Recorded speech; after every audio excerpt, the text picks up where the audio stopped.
Kalau orang tidak ada agama, kasihan. Ketika dia punya harta, dia nggak tahu hartanya mau diapain. Dia nggak tahu hartanya buat apa. Ketika orang diberi kekuasaan, tapi dia nggak punya agama, dia bingung kekuasaan buat apa. Padahal harta yang Allah beri itu untuk membangun akhirat kita. Kekuasaan yang Allah berikan untuk membantu kita di akhirat, itu mestinya. Popularitas juga gitu, untuk memperkenalkan manusia kepada Allah. Itu mestinya. Insya Allah. Jadi orang-orang kaya, orang-orang yang punya harta, punya kekuasaan ini memang lebih berat hisapnya ketimbang orang nggak punya apa-apa. Masalah-masalah nggak penting aja. Saya pelukis kaligrafi. Lalu saya mulai membuat sebuah konten mengkritisi logo halal yang baru. Saya tidak menghina Pak Menteri Agama. Saya menghormati dia sebagai seorang menteri, seorang yang lebih tua dari saya juga umurnya. Tapi reaksi pencintanya, followersnya, caci maki, dibilang nggak punya adab, dia punya ini semua, soal alim ustad, sorban bahkan dibilang di keset WC macam-macam. Saya bilang, ya Allah, kok ada orang jahat seperti ini ya.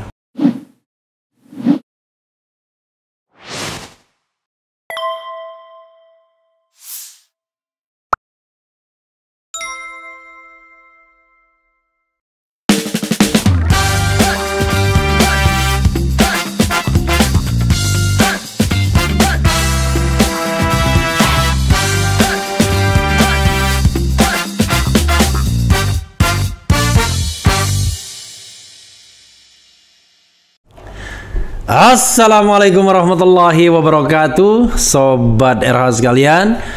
Jumpa lagi kita di channel yang keren ini. Keren cadas. Jadi cadas ya. Jadi walaupun ada ustadz di depan saya menunjukkan bahwa saya lagi bersemangat ya. Walaupun baru pulang tadi kira-kira hampir jam 12 ya. Dan rupanya ustadz pun tadi sama-sama take video, vokal 2024 ganti presiden. Nanti kalau selesai lagunya kita bisa dengarkan ya. Dan di depan saya itu ada teman saya yang baru saya ketemu. Alhamdulillah ketemunya hari ini baru. Masya Allah. Ya, Ustadz Dery Sulaiman. Assalamualaikum warahmatullahi wabarakatuh, Ustadz. Oh, kita ya. Keren jadas ya. Jadi ini seperti kata Ustadz Dery, paling brutal ini. Kita live pukul jam 1 kurang 15 menit. Mengalahkan Habib Bahar. Jam berapa ya? Setengah 12 sampai setengah 1. Ini jam 1 kurang seperempat. Iya, tapi belum mengalahkan Aziz Yanuar. Aziz, dia kalau tidak salah live-nya pukul setengah 2 sampai setengah 3. Allah. Dari janji pukul berapa akhirnya dia datang juga, udah kita live ya. Oke, Sobat RH sekalian, menarik ya. Jadi salah satu yang membuat Ustadz Dery fenomenal adalah ya tentu cerita tentang hijrahnya. Cerita berikutnya karya-karyanya. Paling enak Ustadz bisa bermusiknya karena dia menggunakan bahasa universal. Karena orang sepakat dengan musik itu. Kalau enak biasanya sepakat. Cuma soal selera itu beda. Tetapi dia tahu itu lagu bagus. Ya, itu musik yang bagus. Ustadz, tadi kan saya tanya-tanya, tiba-tiba Ustadz mengatakan menemukan Islam di klub malam. Ini, iya, ini this is an entry point, ya kan? Nanti kita rambah kemana-mana. Yang jelas tetap kita bicara apa tadi? Dunia hanya sementara, dunia sementara, akhirat selamanya. DSAS, ya. Itu bukan kode agen khusus Amerika Serikat. Tapi itu dunia sementara, akhirat selamanya. Silakan Ustadz. Jadi Masya Allah nih sahabat RH ya, Masya Allah. Sobat RH. Iya. Kenapa sampai jadi thumbnail itu?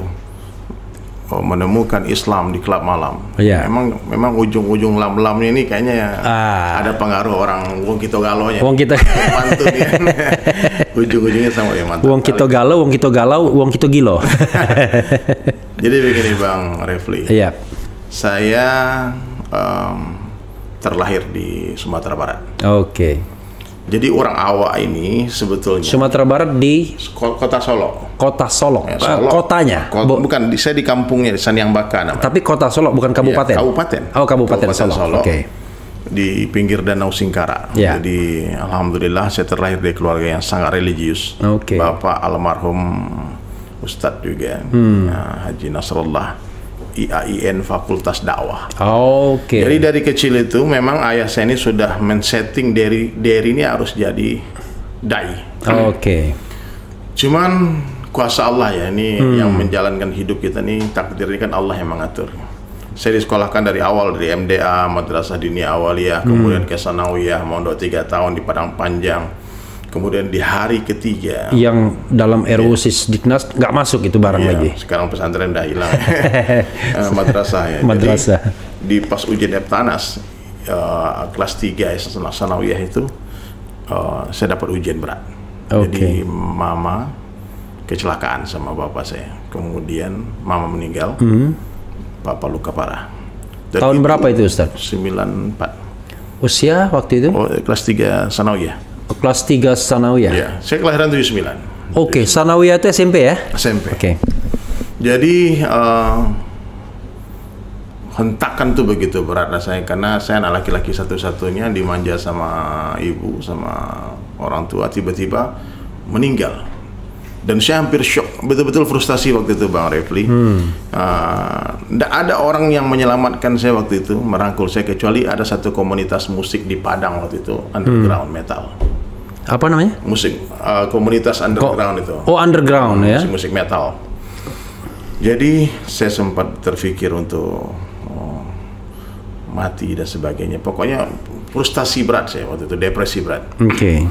Saya pikir, apalah arti hidup nih, orang tua begini semua. Nah, kebetulan waktu saya lanjut sekolah ke Padang, SMTI, saya sebelah kamar dengan anak-anak metal. Satu kos nih. Subhanallah. Dan musik metal itulah yang waktu itu mengobati sedikit luka itu. Jadi seketika Dery Sulaiman, Dery dulu nama saya Dery Guswan ya, pemberian orang tua. Sulaiman itu pemberian guru saya di waktu belajar di India. King Solomon.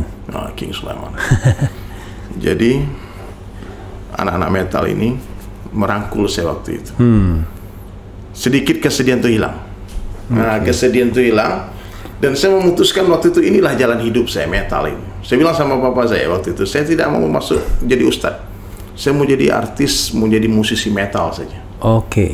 Sehingga kehidupan saya waktu itu di Padang itu jadi masalah lah bagi orang kampung kan. Musik underground, thrash metal, cadas betul-betul ngeri kan. Sepultura. Cadas tapi tidak keren. Tidak keren. Sehingga saya putuskan waktu tamat SMA, saya harus tinggalkan ini Padang, Sumatera Barat nih, karena mereka nggak ngerti musik bagus. Jadi saya pergilah, singkat cerita, ke Jakarta 96-97. Di Jakarta waktu itu bergabung dengan satu band underground metal papan atas namanya Betrayer. Jadi Betrayer ini Bang Refli, Betrayal metal, itu pengkhianat. Itu band metal yang cukup disegani di Jakarta waktu itu. Ada lagunya Bendera Kuning, nanti boleh kita nyanyi. Gitar ada, tinggal nyanyikan ya. Kemudian 98 huru-hara di Jakarta, tidak boleh ada panggung, nggak boleh ada konser, karena waktu itu demonstrasi di mana-mana. Pak Harto lengser. Dan teman-teman waktu itu bilang, Der, kalau lu masih betul-betul mau jadi musisi metal, ke Bali aja. Waktu itu di Jakarta ya? Di Jakarta, di Bali itu. Tapi sorry, agak mundur sedikit. Belajar musik dari mana? Kan tadi Sanawiyah. Iya, di Sanawiyah itu saya belajar musik. Karena memang di setiap pesantren itu diajarkan ekstrakurikuler musik, termasuk gontor ada. Jadi yang mengharapkan musik ada juga, tapi nggak banyak sebenarnya. Pegang alat apa waktu itu? Gitar ya. Jadi akhirnya saya putuskan untuk pergi ke Bali.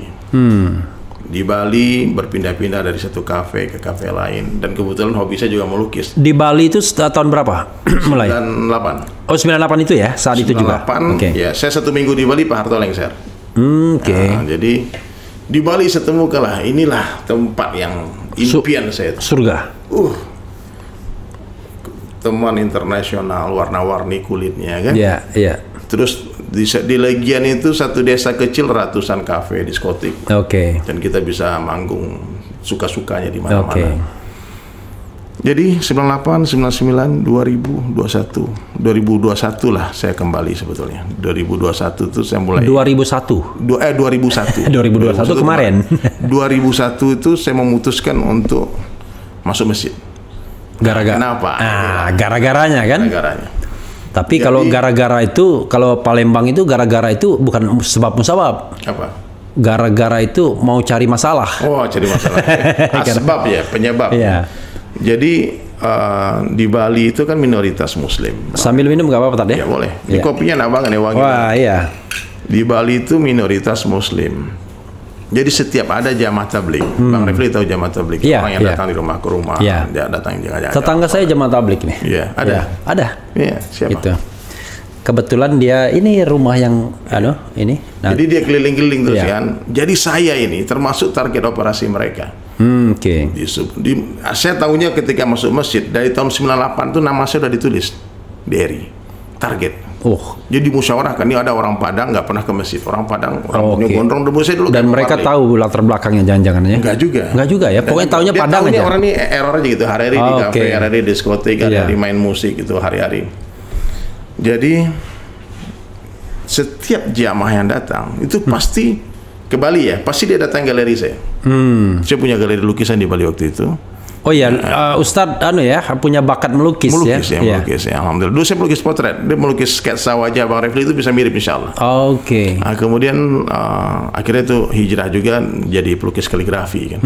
Dulu musiknya underground metal, kemudian setelah belajar agama masih main musik, tapi musiknya berubah genre lah, berubah. Jadi suatu hari di Bali itu ada satu kafe di Seminyak. Mungkin kalau Bang Refli sering ke Bali tahu kafe itu.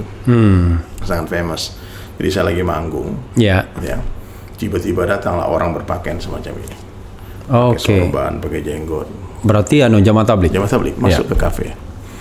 Dalam pikiran saya, ini orang ngapain ke kafe? Salah kostum. Terus tempat ini nggak baik buat mereka. Apa yang mereka cari? Berapa orang? Rame mereka ada. Rame, oke. Ada berapa orang? Satu meja lah mereka duduk kan.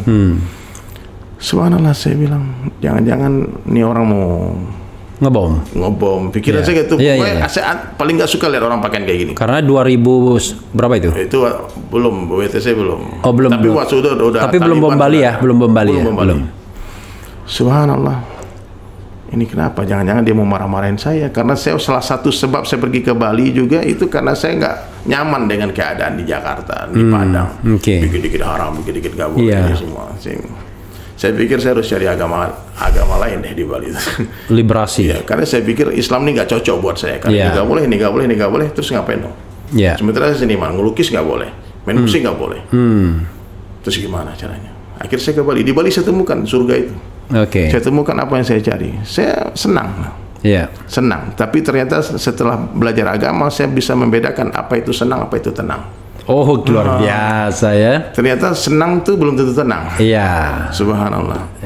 Jadi Bang Refli, saya lagi manggung, saya perhatikan mereka. Beda ini. Auranya beda. Kan orang yang suka sama kita tuh kelihatan dari matanya. Tatap matanya berbinar, terus dia hentakkan musik, kepalanya pun goyang-goyang. Wah, saya bilang ini ustadz rock and roll juga ini. Jangan-jangan ustadz gaul. Gaul ini. Saya penasaran. Habis manggung, saya taruh gitar, saya samperin mereka. Dan di sana lah musik kan keras, di kafe lah namanya kan, musik keras. Ada beberapa kalimat yang mengesankan hati saya waktu itu.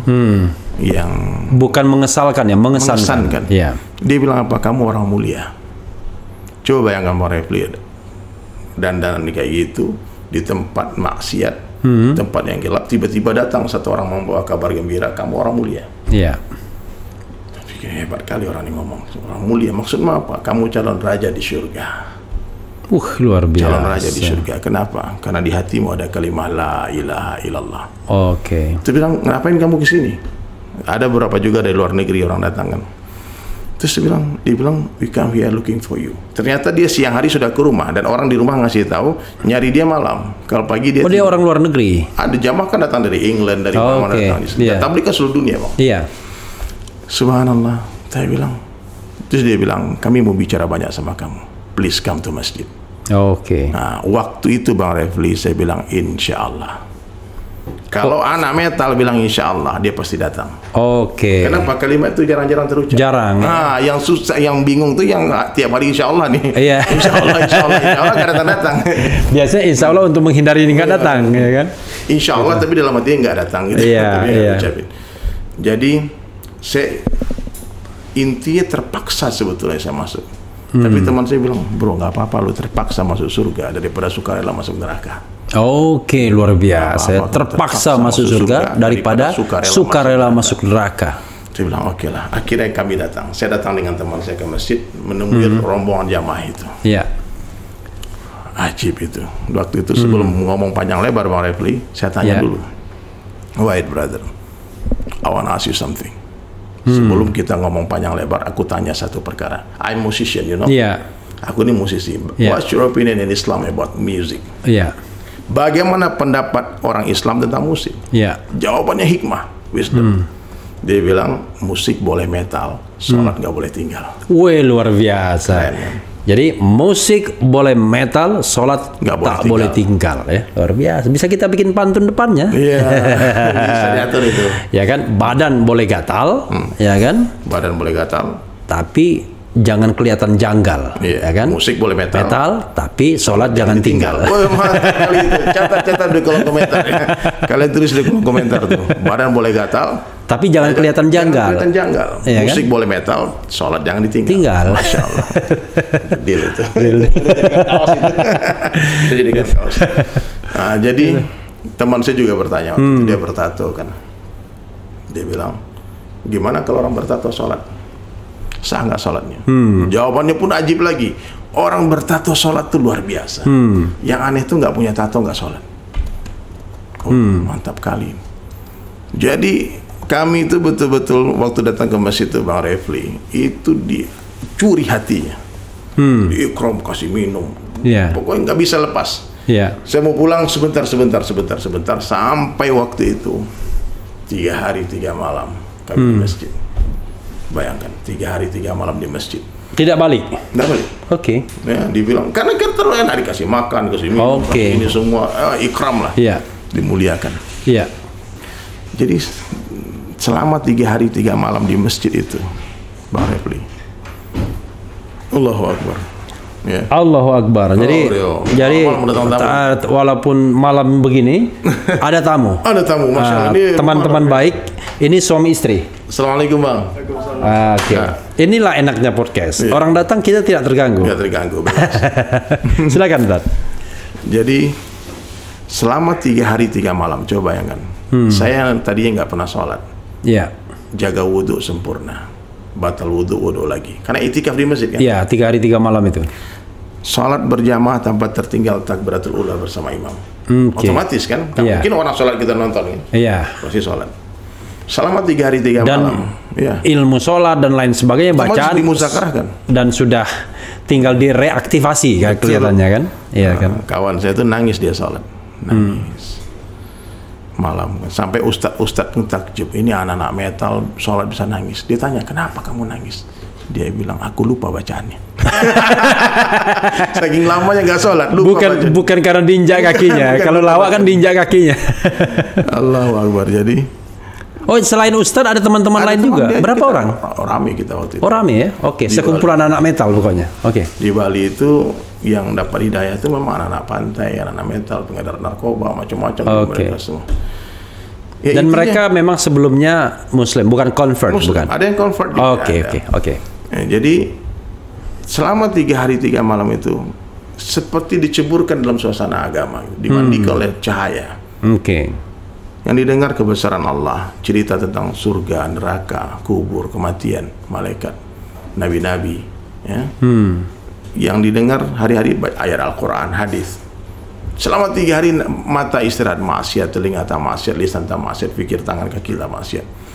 Nah, maka selama 3 hari itulah saya memutuskan untuk berubah. Ini asbabnya nih, kenapa nih orang sini tanya Titi Bali, kapan Bang Dery bisa penampilan? Jadi saya berpikir waktu itu, kalau saya ikut orang ini, otomatis saya nggak mungkin berpakaian semacam dulu. Otomatis kan kalau saya sudah mengidolakan Rasulullah SAW, nggak mungkin pakaian saya seperti James Hetfield, Metallica kan. Nah, karena kenapa saya dandannya metal, rambut dipanjangin, baju hitam-hitam, gambar hantu-hantu? Karena saya mengidolakan musisi luar negeri. Dan biar rambutnya bisa digini-giniin. Bisa headbang. Jadi gitu Bang Refli. Orang kalau mencintai seseorang, dia pasti akan meniru orang dicintainya. Orang kalau mencintai seseorang, dia pasti akan meniru orang yang dicintainya. Hari ini aneh, banyak orang mengaku cinta Rasulullah tapi nggak mau Nabi. Iya. Jadi penafsiran saya waktu itu, bagaimana cara mengekspresikan cinta ini, saya harus ikut Nabi. Dari mana? Dari hal yang termudah dulu. Dan hal yang paling mudah itu fashion. Pakaian, fashion. Paling mudah kalau memperbaiki akhlak dulu, ibadah, baca Al-Quran, mungkin sampai kiamat nggak selesai. Nggak akan sempurna itu. Saya pikir dulu saya mengidolakan musisi luar negeri, bajunya saya tiru, celananya saya tiru, rambutnya saya tiru, gitarnya saya tiru, lagunya saya hafal, semua tentang dia saya pelajari. Kenapa? Because I love them. Aku mencintai dia. Dan sekarang ketika cita-cita sudah berubah, ketika habis 3 hari itu cita-cita satu aja, pengen masuk surga. Dulu cita-cita saya apa? Pengen masuk neraka. Benar, saya pernah bikin kaos tuh First in Hell. Luar pertama biasa masuk neraka. Karena I don't need religion. Aku bilang aku nggak perlu agama. Kalau saya sampai ada teman-teman dulu yang bilang, selalu debat kan, kamu ini begini sesat, kamu macam-macam, musik setan, macam-macam. Dia bilang, bro, kalau saja nanti di surga ada orang kayak kamu, aku nggak mau masuk surga. Sampai saya bilang gitu. Sampai kalau sama kamu nih saya bicara bukan iman yang naik tapi darah yang naik. Karena ada orang tuh hantam-hantam terus terus. Jadi waktu itu setelah saya memutuskan, ya Allah, saya dengar cerita tentang baginda Rasulullah SAW. Satu, saya pengen masuk surga. Jadi mohon maaf nih para habaib, saya pakai sorban ini udah 20 tahun lebih. Sejak 2001. Sekarang 21 tahun. Ya, 21 tahun. Jadi saya tanya sama ustadz yang mengajak saya itu, boleh nggak saya pakai sorban? Ketika dia bercerita Nabi itu bersorban, boleh. Bahkan kata Nabi SAW satu hadis, man ahya sunnati, ini hadis masyhur ini, terkenal. Bang Refli mungkin hafal juga di sini. Siapa menghidupkan sunnahku, kata Nabi, faqad ahabbani, sungguh dia cinta kepadaku. Wa man ahabbani kana ma'i fil jannah. Siapa yang mencintaiku bersama denganku di dalam surga. Saya bilang, berarti kalau mau masuk surga, saya harus ikut Nabi. Saya harus ikut Rasulullah semuanya, ujung rambut, ujung kaki, bangun tidur lagi semampunya. Jadi mulailah waktu itu pulang 3 hari, rambut dreadlock kayak Bob Marley itu saya gundulin. Digundulin langsung. Kemudian ini belum ada juga cambang. Ada dikit lah. 20 tahun masih remaja banget kan. Subhanallah, Refli, waktu itu saya mulai pakai sorban.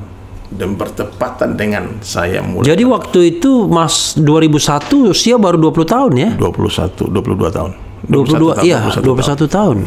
Saya cepat sekali dewasanya karena hentakan-hentakan hidup itu. Saya berteman waktu SMP dengan orang anak SMA. Waktu SMA berteman dengan anak kuliahan. Gitu. Jadi waktu metal temannya orang-orang tua-tua semua. Jadi saya pikir udahlah. Udah merasakan juga dunia ini bagaimana. Udah merasakan juga bagaimana nikmatnya maksiat. Maksiat itu nikmat, makanya pelaku maksiat itu istiqomah dia. Terus-terusan dia. Tapi nikmat maksiat di Bang Refli kalau dibandingkan dengan nikmat taat tidak ada apa-apanya. Dan tidak ada satu orang pun yang mau meninggalkan nikmatnya maksiat sebelum merasakan nikmatnya taat. Maka percuma kalau kita merampas kesenangan orang, nggak akan bisa. Caranya bagaimana? Seperti yang dilakukan teman-teman jamaah tabligh, mengganti kesenangan dengan sesuatu yang lebih nikmat, agama. Dia tak katakan musik saya haram, dia nggak katakan ini nggak boleh, tapi asbab dia ajak saya ke masjid, setelah hari itu saya nggak mau lagi pegang gitar. Saya bilang, ya Allah, di sana nikmat dengan Al-Quran, nikmat dengan zikir, nikmat dengan salawat. Lebih tenang. Ini senang deh yang tenang ya. Beda. Dulu ternyata dunia. Jadi saya mengenal Islam itu Bang Refli ketika Allah beri dunia berlimpah ruah. Saya punya partner dulu orang Yahudi, namanya Zion Cohen. Orang Israel, tapi paspor Amerika, sehingga dia bisa masuk Bali. Jadi Zion Cohen ini adalah salah satu orang yang menyuruh saya taubat. Jadi yang menyuruh saya pertama belajar Islam itu salah satunya orang Yahudi, aneh kan? Jadi Yahudi ini bingung sama saya. Dia bilang, Der, you tell me you are Muslim, but I never see you salat. Pray. I have friend in Jordan. Di Jordan ada teman di Palestina juga, dia bilang 5 times every day. Yahudi ini bilang, dia bilang, kamu ini Islam aliran apa? What kind of Islam you? Saya bilang, ini si botak Yahudi ini kenapa dia dakwah sama aku? Berarti aneh ini dajjal banget waktu itu. Yahudi yang dakwain banyak itu. Yahudi itu heran lihat kenapa orang ini ngaku Islam tapi nggak pernah baca Quran. Sementara dia bawa Torahnya kemana-mana, dia bawa kitabnya dia. Dia Yahudi yang soleh nih. Oke. Nah, Ustadz Yahudi ini, Rabbi dia. Marganya dia Cohen. Oh, Cohen. Nah, Zion lagi namanya kan. You must learn Islam, brother. Oke. Waktu itu saya pikir bersambutlah dengan datangnya itu, datangnya jamaah tabligh itu. Satu sisi Yahudi suruh belajar agama, kemudian teman saya senior saya di metal sebetulnya yang dulu mengajak terus, namanya Irfan. Irfan itu gitaris Rotor, udah meninggal tahun lalu. Oke. Jadi Bang Irfan ini bandnya yang buka Metallica Del Bagus. Menerima. Iya. Pernah dengar kan 92. Iya. Rotor. Nah, jadi dia duluan hijrah. Nah, jadi Bang Refli, kemudian setelah saya memutuskan untuk mengganti fashion, ujian berat datang. Iya, pastilah. 2001 WTC September. Saya baru mulai pakai sorban nih. Iya. BTC meletus. Image teroris. Baru berapa bulan itu berarti? Kan 2001 WTC itu. Ya. Baru mulai masuk masjid. Tiba-tiba image teroris orang pakai sorban. Dan still di Bali. Sama belannya. Iya. Saya masih di Bali. Sehingga apa yang terjadi? Saya diganggu di mana-mana, disusahkan di mana-mana, sampai ada orang meludahi muka di jalan tuh ada. Oke. Ya, 2002 bom Bali meletus. Oke. Islamofobia. Orang ketakutan dengan Islam. 2002 Oktober kalau tidak salah. 12 Oktober. Itu kalau ini kan 11 September itu 12 Oktober. Dua Sari Club sama ini meletus kan. Dan pelakunya jelas yang ditangkap kan orang Islam. Jadi kami di Bali waktu itu disusahkan. Saya betul-betul disusahkan banget. Cuman alhamdulillah lah, Allah beri dunia yang berlimpah waktu itu. Karena bisnis dengan si Zion ini, saya melukis, dia yang jual. Saya lukis, dia cari parket ke Spain, kemana-mana, ke Dubai, dia pameran. Lukisan itu orang bebas semuanya. Apa saja, yang penting berbuah duit. Ada cuan. Apa saja kita buat. Ya, orang pesan lukisan Buddha, Yesus, orang telanjang, semua. Apa aja kita buat. Yang penting uang cuan masuk. Tapi itu sudah bersorban. 2000 sebelumnya kan itu. Tapi sebelum itu kan ada handicraft juga. Dan setelah bersorban, saya masih melanjutkan melukis itu. Cuman udah mulai dikurangin yang aneh-aneh, seksi-seksi saya tinggalkan. Tapi yang lukisan gajah, Buddha semua masih saya terima. Sampai berapa tahun kemudian saya berpikir saya harus hijrah ini. Karena setiap kali ada orang datang, dia tanya kamu pakai fashion kayak gini, tapi jualannya Buddha, jualannya lukisan-lukisan yang bukan Islamik, tidak sesuai dengan penampilanmu. Akhirnya Bang Refli, saya memutuskan untuk melukis kaligrafi. 2005, rame juga lumayan, karena orang Islam kan banyak kan. Di Bali masih? Di Bali. Lumayan rame juga kaligrafi. Tapi waktu itu, karena mungkin banyaknya dosa yang saya buat ya, apalagi ribawi, main bank, semuanya ini kredit, mobil, rumah, macam-macam. Kan ditawarkan semua, kalau lihat sirkulasi duit banyak, kan aneh-aneh penawaran datang. Jadi yang dipinjam itu orang kaya, bukan orang miskin, kalau bank. Bukan. Gitu, ngeri. Jadi kebanyakan orang-orang kaya ini ternyata kalau diusut-usut, nggak ada duit dia. Ini uang bank semuanya. Dan waktu itu ketika masih ada penjualan Bang Refli, nggak ada masalah, kita bisa bayar terus tiap bulan kan. Tapi 2006 di depan galeri saya itu ada proyek galian drainase, drainase itu jalan itu 2 tahun sampai 2007. Nggak ada pemasukan Rp1 pun, tamu-tamu nggak bisa masuk, mobil nggak bisa masuk. Gara-gara galian itu. Cara Allah menghancurkan saya. Sampai Bang Refli habis semua harta. Si Zion nggak mau balik ke Indonesia lagi karena nggak ada lagi bisnis. Orderan anak tolak semua. Orderan saya bilang kalau no kaligrafi, no Islamic painting, no abstrak, no Zion. You beli tempat lain. Akhirnya dia pikir saya gila, dia pikir ini orang ini sakit nih. Dari ini. Tapi sampai sekarang masih baik hubungan sama masih komunikasi lah. Masih komunikasi ya. Subhanallah, akhirnya 2007 harta yang banyak tadi habis. Habisnya bukan sekedar habis, tapi jatuh ke dalam lubang yang sangat dalam. Aku terjatuh. Boleh bicaranya. Aku terjatuh dan tak bisa bangkit. Tapi kita bisa pakai lagi. Lagu siapa itu ya? Lagu siapa dulu? Lagu ini, lagu Cakrakan. Bukanlah. Bukan. Lagu siapa ya itu? Aku terjatuh dan tak bisa bangkit lagi. Sempat viral lagi itu. Jadi tidak ada pilihan lain Bang Refli. Udah sampai di dasar ini, kecuali naik. Kalau nggak mati, nggak naik mati, habis. Karena hutang, orang debt collector ngejar macam-macam, mobil ditarik. Oh, itu cobaannya ya? Cobaan berat. Ya. Itu miskin, semiskin. Tinggal motor Tiger satu. Oh, oke. Sampai ya Allah, apa yang... Sudah berkeluarga belum? Sudah. Sudah berkeluarga. Tahun berapa Ustaz berkeluarga? Berkeluarga tahun ya sebelum saya itu sudah berkeluarga. Sebelum kenal dakwah. Oke, jadi waktu jadi pemusik berarti usia belasan tahun atau 20-an tahun? 20 tahun saya menikah. 20 tahun, oke. Berarti udah ada keluarga ya waktu itu. Makanya saya sekarang udah punya cucu. Iya. Luar biasa. Saya boleh tua 9 tahun setengah, tapi cucu beliau udah punya. Kakek Dery ya. Kakek Dery. Jadi begitu Bang Refli. Saya waktu itu sore hari habis sholat asar, rogoh kantong, nggak ada lagi duit, nggak ada duit buat beli bensin, nggak ada duit. Motor Tiger habis bensin, saya bisa pulang habis asar di masjid Muhammad namanya di Jalan Imam Bonjol waktu itu. Lalu saya duduk di depan masjid, doa sama Allah, ya Allah, minta ke orang malu. Ya. Akhirnya keluarlah yang pemilik masjid, namanya Pak Ali Haris.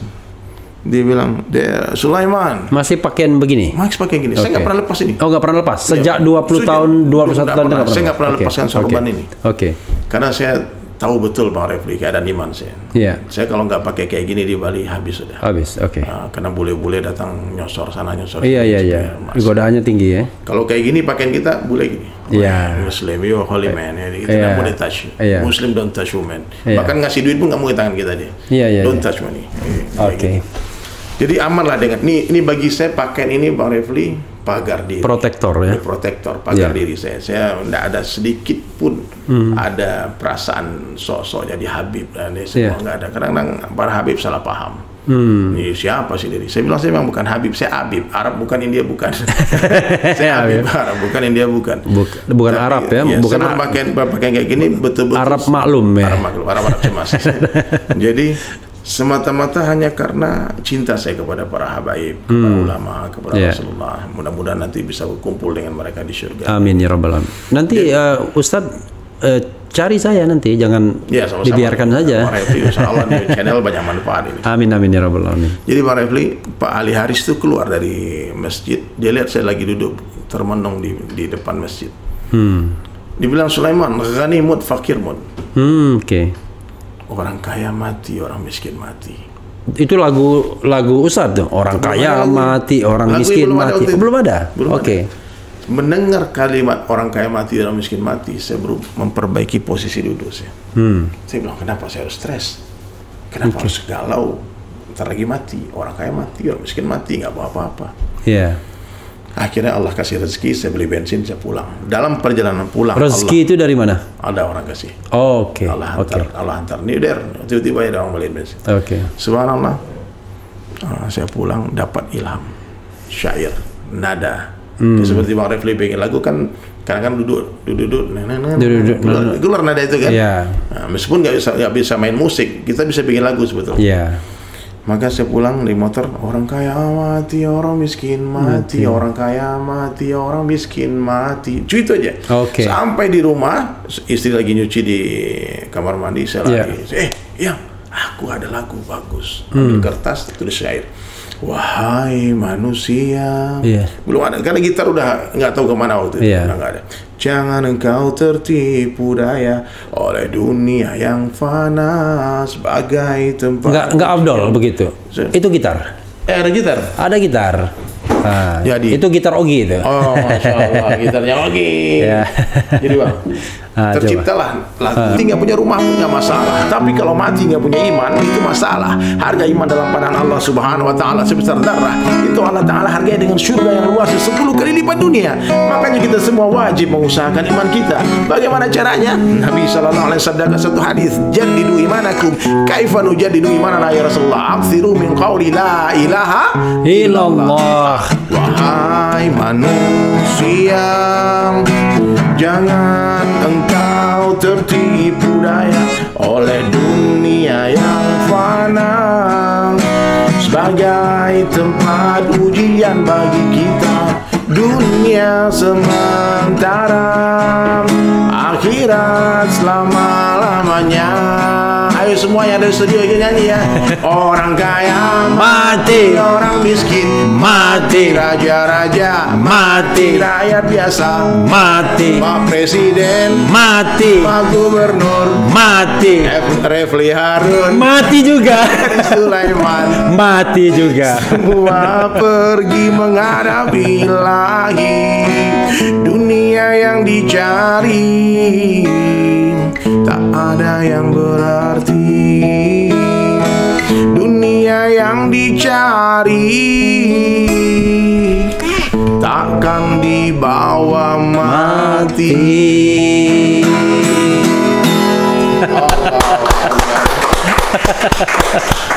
Lagu inilah yang Allah hantar untuk merubah hidup saya. Oke. Ternyata lagu ini 3 tahun kemudian, 4 tahun kemudian, 2011 saya baru pulang khuruj. Jadi setelah saya bangkrut, Bang Refli, itulah saat terindah dalam hidup saya. Ketika tidak ada dunia lagi, tidak ada kesibukan lagi, tidak ada. Nggak pusing ya mikirin dunia. Jadi ternyata memang benar dunia ini hanya indah sebelum dimiliki. Kalau sudah punya biasa-biasa aja.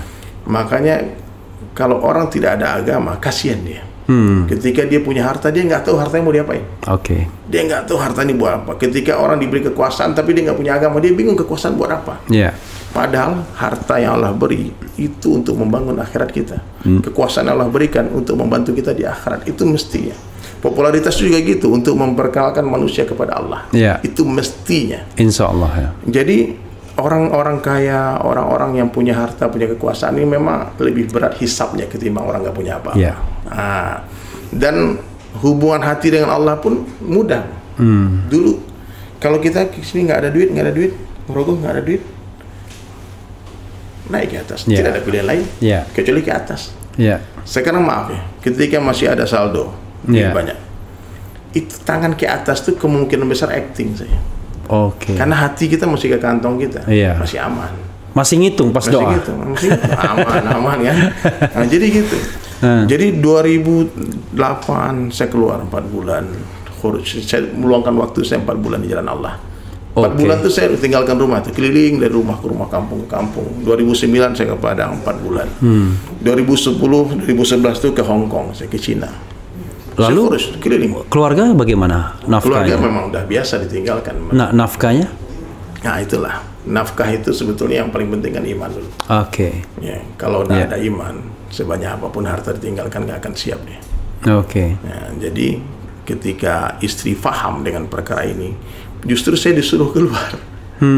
Karena istri bilang kalau keluar tuh dia lebih tenang di rumah bersama Allah, sholatnya lebih khusyuk, kan? Minta apa-apa Allah kasih cepat. Kan? Pengalaman imannya kan ada. Tapi kalau kita ada di rumah, ntar aja, minta ini ntar kan nggak punya apa-apa. Jadi betul-betul ya ketika kita khuruj fisabilillah nih Bang Refli, itu tanpa sengaja, tanpa sadar kita telah melatih istri kita punya hubungan dengan Allah. Kalau kita selalu ada di rumah, nih seorang suami yang selalu ada di rumah, tanpa sengaja pun dia telah merusak hubungan istrinya dengan Allah. Jadi istri kalau minta apa-apa minta sama suami, ada apa-apa ngadu sama suami. Kapan mereka bermesra dengan Allah? Nah, jadi ketika istri-istri teman-teman tabligh ini sudah paham, maka waktunya keluar, dia nggak keluar justru istrinya marah. Abang ini dunia terus gitu, kayak gitu Bang. Jadi memang kacamata sudah berubah. Kalau dipahami dengan kacamata dunia nggak nyambung. Nggak nyambung. Gimana nafkahnya, gimana ini. Tapi yang menarik tadi lagu itu 3 tahun kemudian direkam. Saya pulang dari Hong Kong. Mampir di Bandung 1 bulan. Nah, ke Papua juga 1 bulan. Kan dapat visa 2 bulan aja. Di Hong Kong 1 bulan di Papua, 1 bulan di Bandung. 4 bulan kan. Jadi 8 bulan saya cari nafkah Bang untuk keperluan keluarga. 4 bulan saya pergi. Jadi bekal untuk 4 bulan itu sudah ditinggalkan. Nggak boleh kita pergi karena istri kita bukan istri Abu Bakar. Kalau Sayyidina Abu Bakar pergi dakwah, ditanya Nabi apa yang kau tinggalkan? Allah dan Rasul. Allah dan Rasul. Istri kita kan wanita akhir zaman. Ataupun istri Nabi Ibrahim, Ibunda Hajar. Nggak ditinggalkan apa-apa. Tinggal aja 13 tahun. Nah, kita jauh lah. Jadi ditinggalkan bekal untuk 4 bulan, lalu saya pergi. Di Bandung inilah awalnya nih. Pikiran saya berubah tentang konsep seni dalam Islam. Jadi saya ketemu dengan teman-teman dulu Peter Pan kan belum ada Noah ya, Ariel pesantren waktu itu kan. Waktu teman-teman vakum nggak ada kerjaan 2011 itu mereka. Ada Lukman, ada Reza, Noah, terus ketemu anak Mata Band, ada Sunu ya, Walk semuanya. Kemudian ketemu juga dengan anak-anak Nine Ball Ray. Dan waktu itu mereka bertanya sama saya karena saya datangi mereka ke studio kan. Sudah kenal duluan? Belum? Belum kenal. Saya kenal di Bandung. Ada Ray emang udah kenal sebelumnya, cuman yang lain-lain belum. Terus saya temui mereka ke studio-studio. Ternyata ada yang miss selama saya hijrah. Saya lupa kaum saya. Saya lupa teman-teman musikus. Padahal nih waktu itu ada Ustadz yang memberi nasihat, Allah itu bisa memberimu hidayah sebelum kamu jadi anak band, bisa. Coba kau pikir, kenapa Allah beri kamu hidayah setelah kamu ahli dalam bermusik? Supaya kamu menggunakan keahlianmu untuk mengajak manusia kepada Allah. Jadi syiar dengan musik. Bukan kau tinggalkan, ini anugerah dari Allah. Jadi teman-teman tuh tanya, Bang, kenapa nggak main band lagi? Dulu Beat Rare kan jago tuh main gitarnya itu, kenapa nggak main musik lagi? Saya bilang, saya ini sibuk. Waktu itu ada gitar, saya mainkan lagu itu. Apa kata teman-teman? Wah, merinding Bang, waduh, merinding Bang. Ini kalau direkam keren nih. Waktu itu saya suruh rekam lah sama Walk, drummer yang Mata Band. Walk sebenarnya ada studio kan di Camanik, di Bandung. Kemudian yang vokalnya sesuruh Ray, vokalisnya Nine Ball kan suaranya bagus. Tapi kata Walk, Bang, waktu Bang Dery nyanyiin aku merinding. Ada nurnya. Mesti Bang Dery nyanyi gitu. Saya bukan vokalis Bang. Ustadz sebelumnya waktu gitaris saja, bukan vokalis. Terus, waduh panik saya. Sudah pakai sorban, ini semua udah khotbah Aid, sudah khotbah hari raya, udah khotbah Jumat. 2011 itu. Berarti 11 tahun yang lalu ya. Kemudian saya musyawarah lah sama guru-guru. Apa bahasa guru saya waktu itu? Dery, kamu bukan kembali ke dunia musik, ke dunia hiburan, tidak kembali, tapi menjemput teman-teman. Itu bahasanya.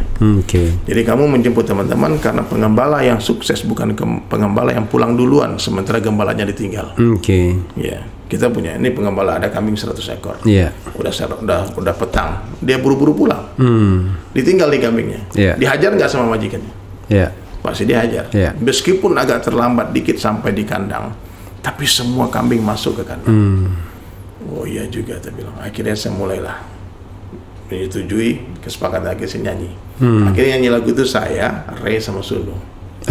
Sunu Mata ya? Iya, Ray Sunu backing vokal. Saya nyanyi. Nah kita buatlah band waktu itu Medina. Jadi Medina nama band kita waktu itu. Subhanallah Bang, 3 tahun lagu saya ini dipakai sama sinetron yang bikin orang ke sini. Saiful Derajat, tetangganya Bang juga nih. Nah, yang di sini dia bikin sinetron Maijah Pengen ke Mekah. 3 tahun, berarti kali 300 hampir 900 episode. Setiap hari lagu DSIS ini orang kayak mati ini diputar di TV.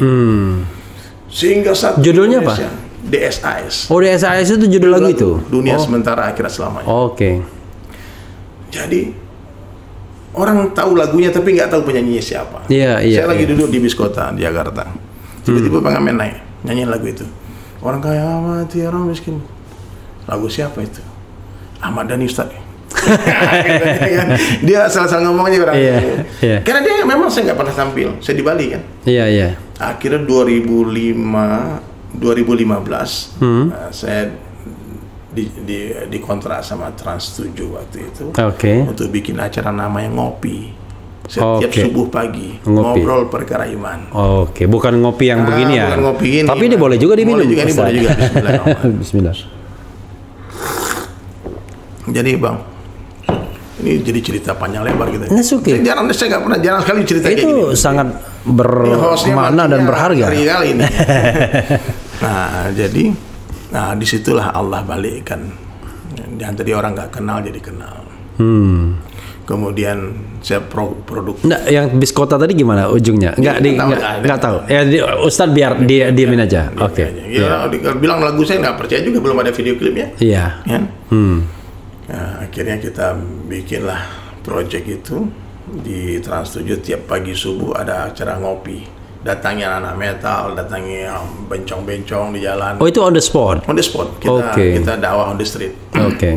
Ya, jadi banyaklah pengalaman. Pernah dakwah sama Bencong juga. Ya, dia nangis-nangis. Kita pikir mau taubat dapat hidayah kan. Dia bilang, bang aku mau hijrah bang. Ya, besok insya Allah aku berhijab bang. Kita berhijab.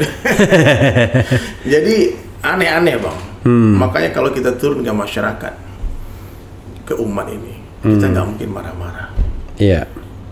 Karena problemnya begitu berbagai macam, kompleks ya. Kompleks ya. Dan apalagi saya orang yang pernah hidup di dunia gelap, saya memahami betul bagaimana hidup dalam kegelapan itu, bagaimana resahnya orang tidak bahagia dengan maksiat.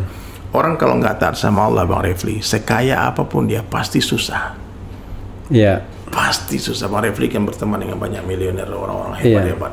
Coba lihat, kalau mereka nggak ibadah, nggak sholat, nggak ada nur di wajahnya, nggak ada kebahagiaan nampak. Tidur pun harus makan obat tidur. Ya, coba kalau orang-orang yang sholat, ibadah, tenang hidupnya, ada uang nggak ada uang, Insya Allah. Yang penting ada Allah. Nah, jadi saya selalu bergerak bang. Setelah tahun 2001 saya mulai masuk masjid itu, saya sudah berjanji tidak akan bekerja dengan siapapun kecuali dengan Allah. Jadi bingung orang kadang-kadang mau kontrak. Saya punya lagu banyak. Kan bisa aja tuh diserahkan ke label, kemudian dikontrak jadi artis, di branding, kemudian saya bilang enggak. Kapan bikin acara bikin. Jadi saya betul-betul independen, indie label, independen betul. Saya produksi lagu sendiri, kemudian saya publish sendiri, kan? Kemudian, sampai sekarang. Jadi hidup nggak terikat sama siapapun. Nggak digantung dan nggak tergantung. Dan akhir-akhirnya saya memutuskan untuk memfokus di dakwah saja. Fokus di dakwah. Jadi melukis, musik ini memang hobi saja. Sampingan. Ya, bekerja dengan Allah bayar gajinya. Min haitsu la yahtasib, dari arah yang nggak disangka-sangka, aneh-aneh. Jadi kalau saya ceritakan ke teman-teman ya bagaimana cara Allah memberi rezeki, kadang-kadang nggak masuk akal, masuk akal. Ya, kadang kerja kita di sini, rezeki dari sini. Nggak nyambung. Ya, kadang melukis. Saya udah bikin lukisan bagus-bagus bang. Pernah saya bikin lukisan bagus-bagus. Kemudian teman-teman di Bali kan mau bangun masjid, ada orang wakaf tanah bangun masjid. Itu dibilang, Der, kita mau bangun masjid, gimana caranya? Bikin konser di 5-star hotel, saya bilang. Nanti saya yang tampil sama Om Ebit GAD. Hubungi Om Ebit, karena kalau diundang anak-anak band yang terkenal, yang datang anak muda, karena anak muda nggak ada duit. Kalau kita menggalang donasi, crowdfunding untuk bangun masjid, undang orang-orang tua. Kalau nggak undang Om Iwan Fals, undang Ebit GAD. Ada pasarnya sendiri. Disepakati di satu hotel berbintang di Bali kita bikin konser. Saya sama Om Ebit. Terus saya bilang sama Om Ebit, Om, nanti satu sesi, Om satu lagu, saya satu lukisan. Live painting. Saya siapkan kanvas kosong. Kanvas kosong sudah saya background warna biru. Kemudian sebelum itu sudah dilelang lukisan yang selesai yang saya bikin bagus-bagus, maksimal terjual 25 juta untuk masjid. 100% untuk masjid. Dan itu sudah disiapkan dulu? Sudah disiapkan dari rumah. Tinggal dilelang-lelang ya kan. 25, 20, sekitar lah. Paling maksimal 25. Jadi pas giliran melukis live itu, diumumkan sama MC kan. Bentar lagi Ustaz Dery Sulaiman akan melukis diiringi oleh Om Ebit GAD untuk satu lagu. Satu lukisan, satu lagu. Lagu selesai, tanda tangan. Kaligrafi maksudnya? Kaligrafi. Udahlah, wartawan sudah datang, kameramen, orang berkumpul depan panggung kan. Pas udah mulai nyanyi Om Ebit, saya ke belakang panggung. Lagu apa kalau boleh tahu? Kita mesti telanjang. Dan benar-benar terus dia pulang, saya ke belakang panggung. Ternyata chat sama kuas yang sudah saya simpan di sana dipindahkan panitia yang lain. Sengaja? Wallahu a'lam. Oke. Sengaja, mungkin dia pikir ini rundown dan dicoret. Jadi dipindahkan. Udah cari bang, 1 menit nyari di belakang saya nggak. Akhirnya penonton kan nungguin nih, kata mau live painting, gimana dari Sulaiman karena live painting. Akhirnya saya balik bang, saya balik ke panggung, saya hanya diam saja, duduk berdiri, nunggu sampai dia selesai. Om bisa saya nyanyi, saya ambil mic, lalu saya bilang, hadirin sekalian, kita semua punya rencana. Saya punya rencana, Anda tentu punya rencana juga, tapi yang berlaku hanya rencana Allah. Mohon maaf, cat dan kuas saya dipindahkan orang, sehingga saya tidak jadi melukis. Seandainya tadi ada cat dan kuas, saya akan melukis sebuah kalimat, ingat mati-mati, nggak ingat mati-mati. Oke. Nanti kaligrafi indah. tulisan indah. Siapa kira-kira yang itu mau? Maksudnya itu dalam bahasa Arab maksudnya yang mati. Indonesia, ingat mati. Oh, tapi seperti kaligrafi. Bahasa Arab, ya. Oke. Saya mau bikin tulisan seperti itu. Iya. Terus dia bilang, orang-orang waktu itu penonton diam, speechless semua. Baik, ini untuk masjid. Ya, semoga Allah gerakkan hati muhsinin, orang-orang baik. Siapa di antara kalian yang mau membeli lukisan yang belum jadi ini? Hening kan? Om Ebit juga diam. Dia saya malunya kayak gimana? Iya. Katanya mau lukis live, tahu-tahu nggak ada chat. Iya. Tahu-tahu satu orang di pojok. Tahun berapa itu? 2014. 2014, oke. 2014 itu angkat tangan 5. Saya pikir 5 juta. Dia bilang 50. Saya shock, saya takbir langsung, bang. Allahu Akbar, takbir. Ini serius nih, 50 juta. Iya. Padahal yang tadi aja 25 juta. 25 juta sudah jadi, udah bagus. Iya, sudah bagus. Oke. Ini kampas kosong. Iya. Terus saya bilang, Allah kuasa, makhluk tak kuasa, la ilaha illallah. Saya terus bicara kebesaran Allah. Yeah. Ini kalau pelukisnya mati, saya bilang kan. Pertama saya bilang, kalau pelukisnya terkenal, nanti lukisannya tambah mahal. Nampaknya saya akan terkenal ini. 2014 itu ngomong saya. Siapa yang mau lukis? 100, satu orang pojok 100. 150. Apalagi kalau pelukisnya mati, itu lukisannya akan tambah mahal. Dan saya pasti mati. 250, 300 sampai 500 juta itu lukisan. Oke, yang kosong itu cuman dikasih warna biru dan tanda tangan. Tanda tangan. Itu lukisan sekarang sudah jadi masjid, namanya Masjid Al-Fatah di Nusa Dua. Waktu itu Ustadz masih di Bali? Masih di Bali. Oke. Jadi Bang Refli, bukan kita yang hebat, Allah yang hebat. Oke. Itu yang harus dijelaskan. Ini para pelukis banyak yang sombong nih. Dipikir dia yang hebat melukis, bukan, Allah yang menggerakkan hati orang. Nah, maka terus bergulir tuh setiap ada penggalangan bangun masjid, saya cuma satu pikirannya, saya punya lukisan, saya tidak punya duit. Sampai hari ini pun bukan miliuner, punya rumah nggak punya.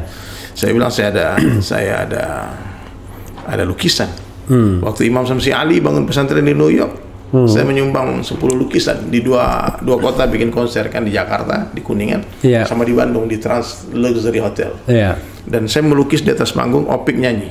Kan nih, dia di Bandung nih 2017 kalau nggak salah. Itu satu lukisan terjual 10 meter tanah di New York. 1 meter 30 juta. Berarti satu lukisan terjual 300 juta. Subhanallah. Yang membeli? Orang Bandung. Orang Bandung. Bandung. Yang membeli waktu yang 500 juta juga orang Bali. Pengusaha dari orang Minang juga, orang Jawa juga. Subhanallah. Dan pengalaman saya dalam melukis, Bang Refli, saya pernah dapat penghargaan MURI juga melukis kaligrafi tercepat. Saya melukis 100 Asmaul Husna 3,5 jam, ukuran 120 x 90. Asmaul Husna. Asmaul Husna. Jadi satu lukisan terjual 10 juta. Berarti mengumpulkan donasi 1 M dalam waktu 3,5 jam. Oh, jadi Asmaul Husna itu yang dijual 99 itu? 99. Jadi Bang Refli mau yang Ar-Rahman, ini yang ini. Jadi sebelum acara itu saya sudah hubungin teman-teman semua. Kamu yang mana, mau yang mana, mau yang mana. Ini udah oke. Akhirnya ketika acara MURI menyaksikan. Ini kan dapat ekor MURI-nya Bang Refli ini. Apa nih? Unggahan video monolog terbanyak. Allahu Akbar, Masya Allah, ini harus berapa banyak ini sebetulnya. Jadi kan durasi saya itu Ustadz kan 2 tahun ya. Tapi itu kan November 2021, tapi penghitungan kira-kira sampai Oktober saja. Itu lebih dari 1000 monolog. Video? Ya. Dalam jangka waktu ya 1,5 tahun lah. Itu berarti bisa dibayangkan kalau 2 tahun kan itu kan cuma 700 lah kira-kira. Ini 1000, 2 kali lipat. Jadi bisa dibayangkan saya monolog sehari itu minimal 2 minimal. Tapi sekarang bisa 10, bisa 6 ya. Mau suka-suka saya aja. Jadi dan sekarang ajib lagi. Saya bikin project. Ini project ini pertama di dunia. Melukis Al-Quran 30 juz. 30 juz. Dan ini untuk pembangunan masjid di Kampung Bang Refli di Palembang. Di daerah mana? Di daerah Demang Lebar Daun. Di Jalan Bang Raya namanya. Jalan? Bang Raya. Bang Raya. Jadi sobat era sekalian yang dari Palembang itu ada pembangunan di Demang Lebar Daun. Ada masjid 4 lantai namanya Masjid Baitur Rahman. Masjid Baitur Rahman. Masjid Baitur Rahman di Palembang. Jadi saya bukan orang Palembang, jelas. Jadi sebab musababnya seperti apa? Jadi saya ada undang tausiah di khutbah di Padang. saya naik mobil dari Jakarta ke Padang, sampai di Palembang ada pengumuman Pak Jokowi PPKM darurat. Oke, tahun berapa itu? Baru tahun kemarin. Baru tahun kemarin? Iya, PPKM darurat. Tak boleh datang? Belum setahun. Akhirnya panitia membatalkan acara. Nggak jadi acara, nggak boleh rame-rame.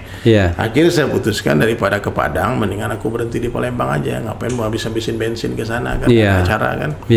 Di Palembang nginaplah di hotel, di Zuri itu yang tinggi itu kan. Saya di sana terus sholatnya random. Hotel Zuri? Ya, Zuri. Zuri yang di... Saya nginap sana sampai sebulan saya di sana. Karena balik ke Jakarta juga... Ngapain? Sampai sebulan? Sebulan saya di Palembang. Saya keliling-keliling aja. Nah, kadang saya datang, semua saya datang gubernur, saya datangin, Pak Gubernur Hemandero juga bingung, ngapain Ustaz ke sini? Nggak ada undangan, nggak ada acara apa-apa. Ya silaturahmi ya Pak. Kan silaturahmi karena Allah sih. Akhirnya Agung Palembang itu, Masjid Jamaah Masjid Baitur Rahman itu dia bilang, Ustaz Dery, kami ini udah bikin doa hari-hari itu ngundang Ustaz datang. Dia udah tahu saya di Palembang tapi nggak tahu nginap di mana. Karena saya matikan handphone. Saya nggak terima job dari mana-mana. Saya betul-betul menghabiskan waktu untuk keluarga aja di sana. Mau relax. Banyak keluarga di sana? Nggak ada. Keluarga saya keluarga yang dibawa? Di Jakarta. Saya nggak punya family di Palembang. Palembang bukan tempat merantau saya. Jadi orang sering bertanya kenapa di Palembang. Bahkan Pak Gubernur Sumatera Barat Buya Meli tanya kenapa di Palembang.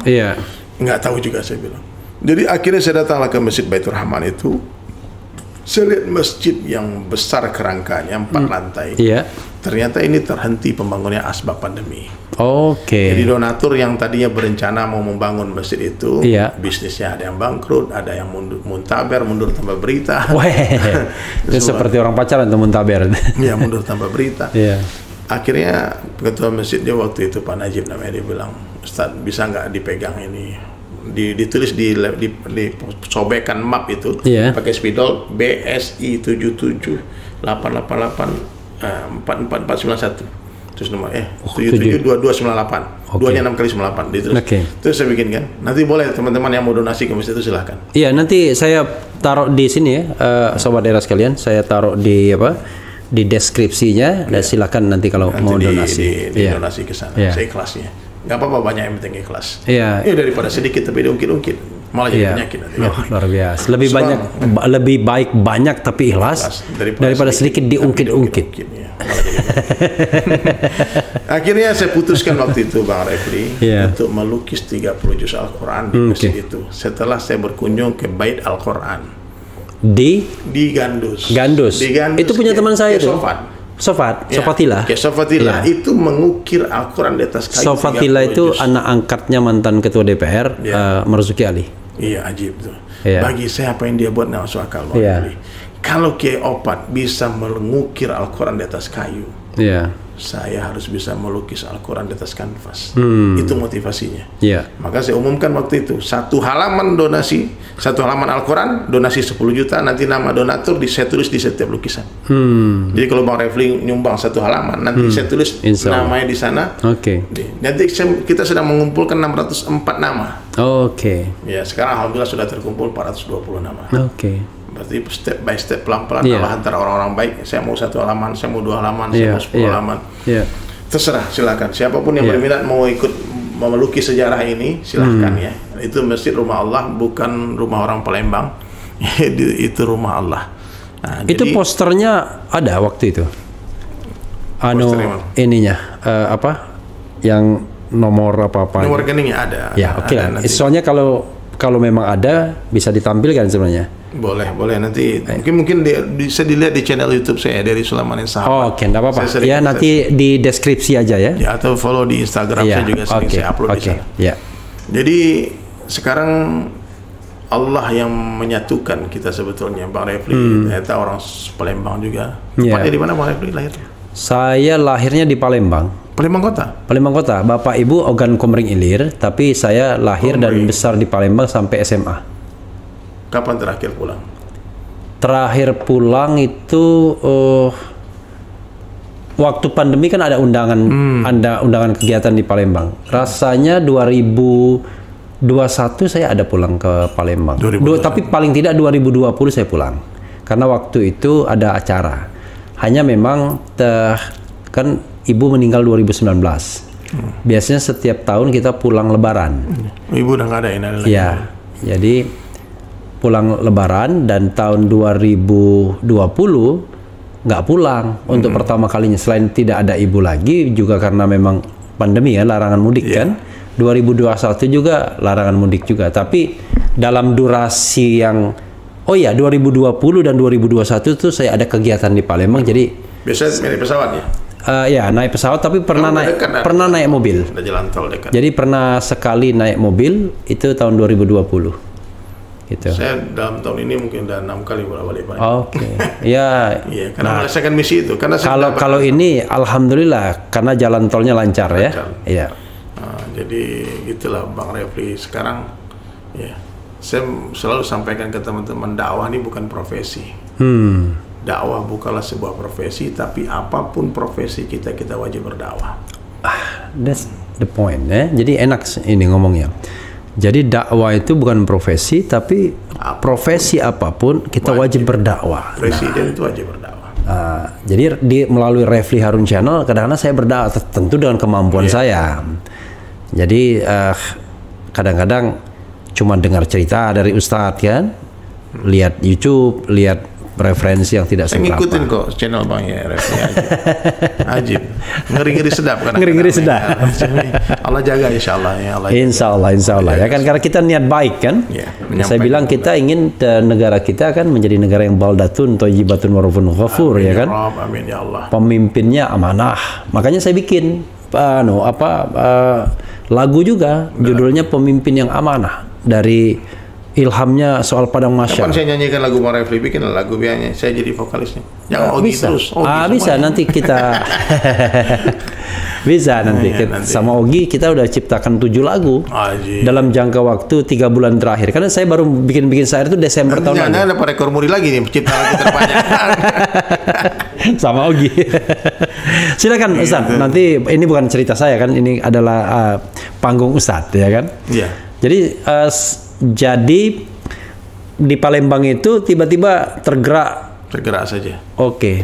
Dan saya sudah berazam tidak akan tinggalkan masjid itu sampai selesai. Pertanyaannya, sudah berapa ayat? Sudah berapa? Sekarang sudah terdisplay di masjid itu 6 juz. 6 juz ya? 6 juz. 1 juz itu 20 halaman. Oke. Jadi 30 juz. Medianya apa? Kanvas. Sama seperti lukisan saya kasih. Iya. Unfortunately, lukisan tadi tertinggal tapi sudah diamankan. Diamankan ya. Ya, saya sudah kasih tahu. OB sudah mengamankan. Amin. Kita nggak pernah tahu nasib lukisan itu. Iya. Jangan-jangan itu lukisan nanti bisa jadi satu masjid juga. Insya Allah, alhamdulillah kita ya. Orang, karena lukisan ini aneh Bang. Iya. Kadang kita kasih orang-orang nggak bawa. Kalau kadang-kadang kita jual, dibilang not for sale, orang keluarkan duitnya semua. Saya pernah tuh bilang ada satu lukisan dibilang not for sale, itu bule itu sampai nangis-nangis bilang pulang nih, please give me. Saya bilang kenapa, why you like my painting, it's beautiful gitu. Cantik. Istrimu kan juga cantik. Beda katanya, ini lukisan nggak ngomong soalnya gitu. Bedanya itu, dia cantik tapi diam gitu loh. Kalau perempuan kan cantik tapi ngerepet kan. Oke, itulah cerita Ustadz Dasyat ya kan. Masuk ke sumur tiba-tiba jinnya keluar. Tapi tidak boleh gender kita ya. Jadi begitulah. Oh, jadi sudah selesai berapa juz tadi? 6 juz. 6 juz. Kalau backgroundnya mungkin udah sampai sekarang udah 18 juz. Berarti Ustadz harus sering ke Palembang untuk membuat itu? Kan bisa melukis di Cibubur juga. Oke, jadi di Cibubur begitu selesai bawa Palembang. Kan bisa digulung. Oke, tidak ekspedisi? Ya, ekspedisi.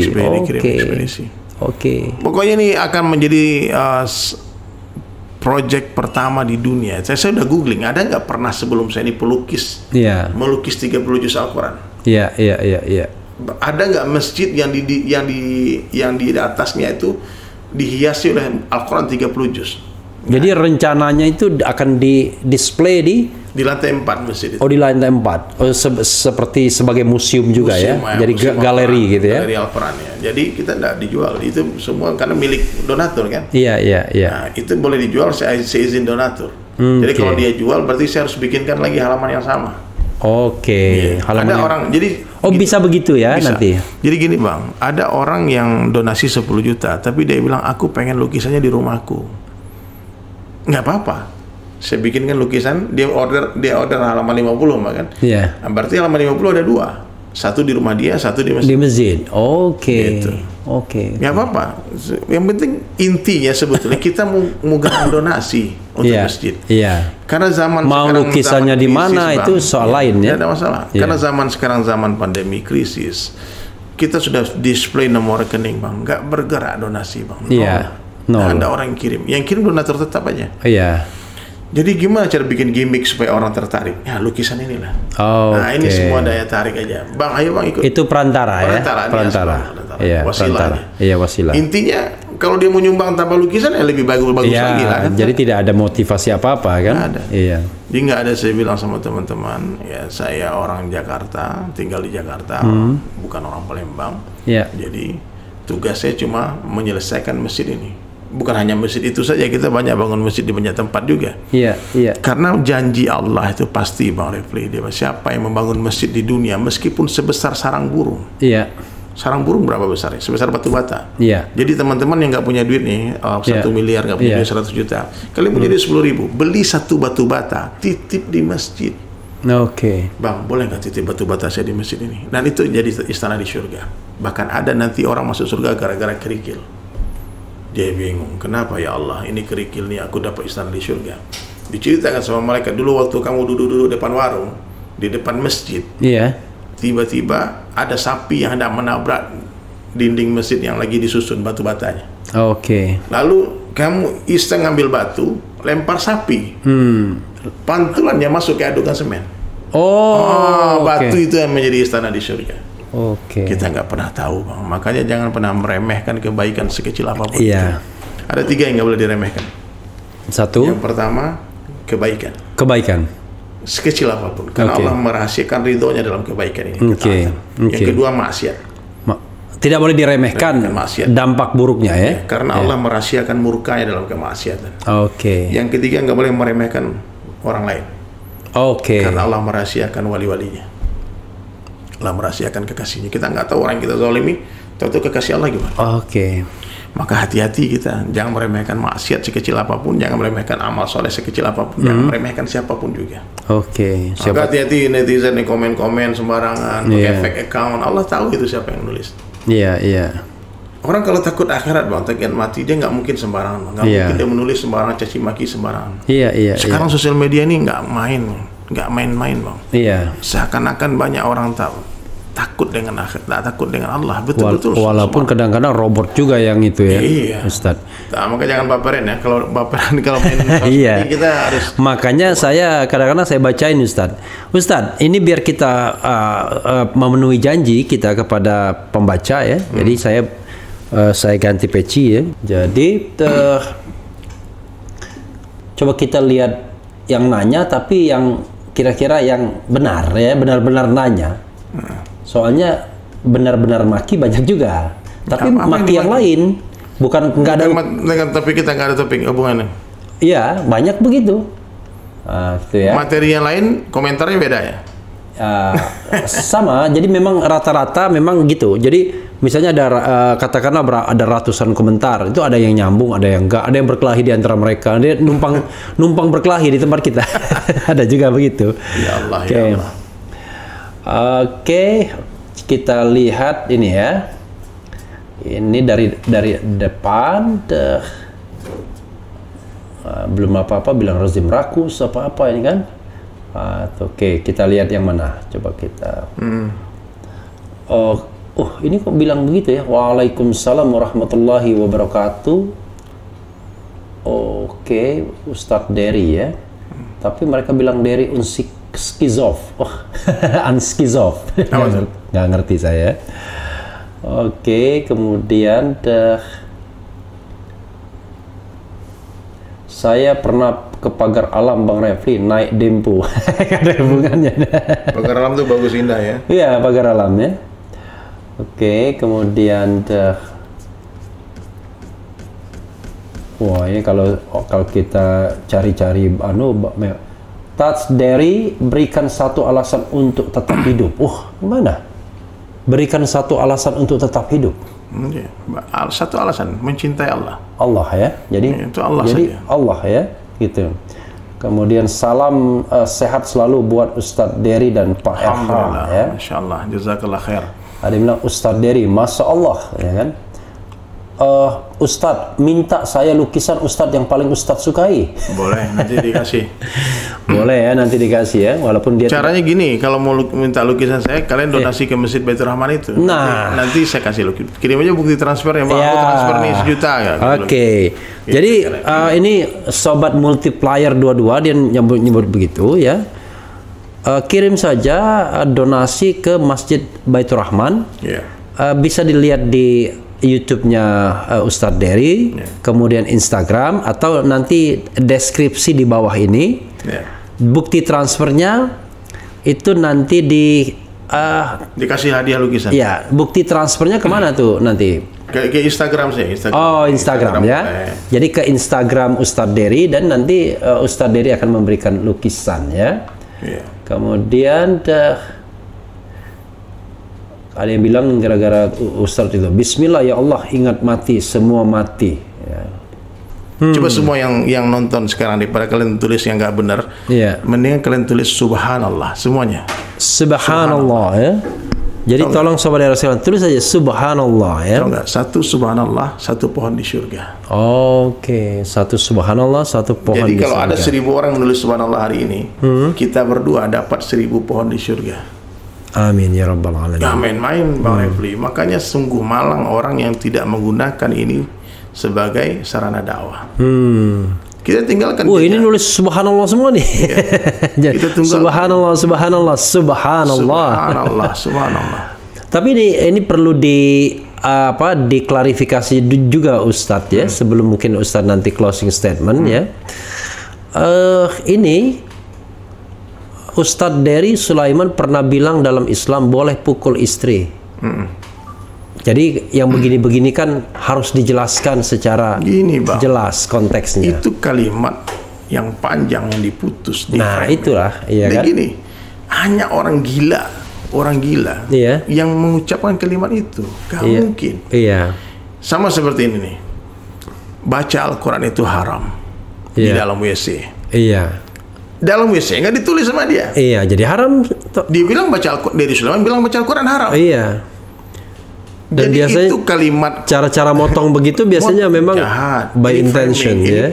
Ini tahu nggak Bang? Ini pembunuhan karakter. Iya. Pembunuhan karakter ini jahat. Iya. Ini wartawan, saya doakan semoga yang menulis berita itu dapat hidayah. Tahu nggak Bang?